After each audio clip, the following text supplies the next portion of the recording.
Welcome to week 15.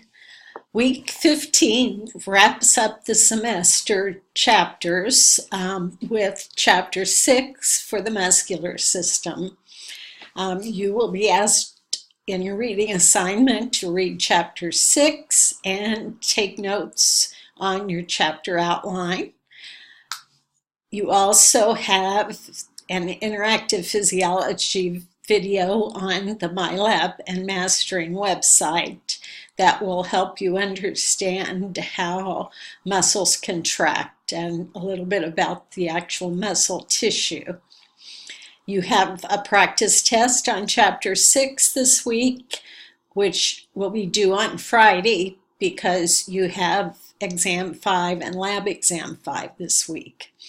And those are due on April 24th.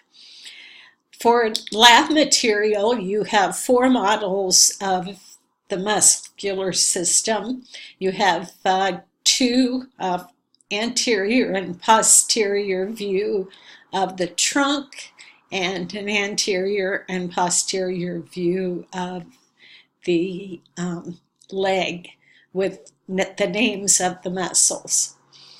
So I will let you get to it, and if you have any questions, get back to me.